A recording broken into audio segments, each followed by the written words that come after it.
Assalamualaikum warahmatullahi wabarakatuh. Perkenalkan, nama saya Syifa Livia Putri. Di sini saya ingin mempresentasikan ujian tengah semester saya, mata kuliah Managerial Skill in Hospitality Industry. Manajemen skill merupakan praktik pemahaman, pengembangan, serta penyebaran orang-orang dan keterampilan yang mereka miliki.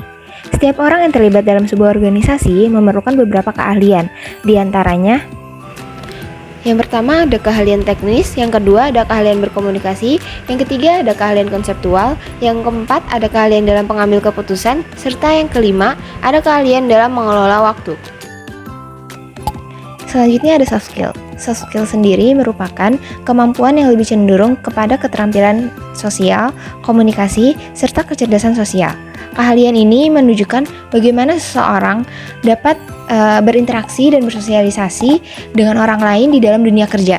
Ada beberapa contoh keahlian yang dapat dipelajari. Yang pertama ada komunikasi, yang kedua ada problem solving, yang ketiga ada kepemimpinan, yang keempat ada adaptasi, serta yang kelima ada etika kerja. Selanjutnya ada konsep diri. Konsep diri merupakan cara pandang dan sikap seseorang terhadap dirinya sendiri. Ahli psikologi bernama Eastwood Atwater membagi konsep diri menjadi 3 bentuk, yaitu yang pertama ada body image, yaitu kesadaran seseorang melihat tubuh dan dirinya sendiri. Yang kedua ada ideal self, yaitu harapan dan cita-cita seseorang tentang dirinya. Yang ketiga ada social self, yaitu bagaimana ia berpikir orang lain melihatnya. Ada beberapa faktor yang mempengaruhi self-concept seseorang, di antaranya pertama ada kegagalan. Disadari atau tidak, kegagalan yang terjadi secara terus-menerus akan memberikan pertanyaan besar pada kemampuan diri sendiri yang berujung pada anggapan lemah dan tidak berguna. Yang kedua ada depresi. Ketika seseorang dilanda depresi, ia akan cenderung memikirkan hal-hal yang negatif. Yang ketiga ada overthinking. Bersikap overthinking sangatlah tidak baik karena bisa mengarah ke pikiran yang buruk, terlebih pada penilaian diri sendiri. Selanjutnya ada potensi. Potensi adalah kemampuan yang memiliki berbagai kemungkinan untuk dapat dikembangkan lebih lanjut. Manfaat dari pengembangan potensi diri sendiri itu untuk mengembangkan nature dan nurture secara tepat. Nature sendiri yaitu kepribadian manusia yang terbentuk dari lahir, sedangkan nurture itu kepribadian manusia yang terbentuk karena pengaruh lingkungan mereka. Potensi diri dapat diklasifikasikan sebagai berikut.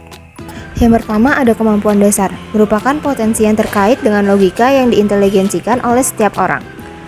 Yang kedua ada etos kerja, adalah potensi tentang ketekunan, ketelitian, dan efisiensi kerja yang dimiliki setiap orang.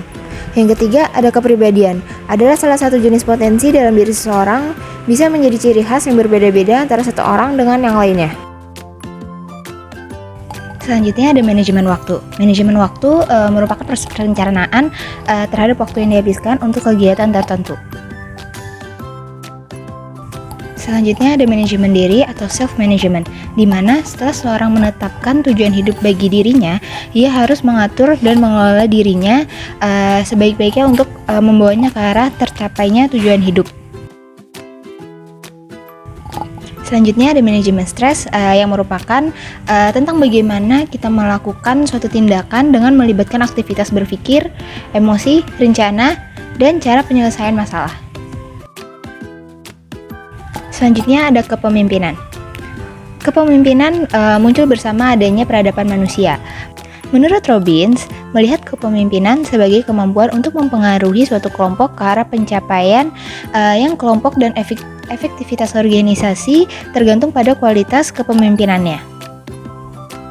Ada beberapa karakter dari kepemimpinan itu sendiri, yaitu pertama, pemimpin harus peka terhadap lingkungannya, harus mendengar saran dan nasihat dari orang sekitarnya.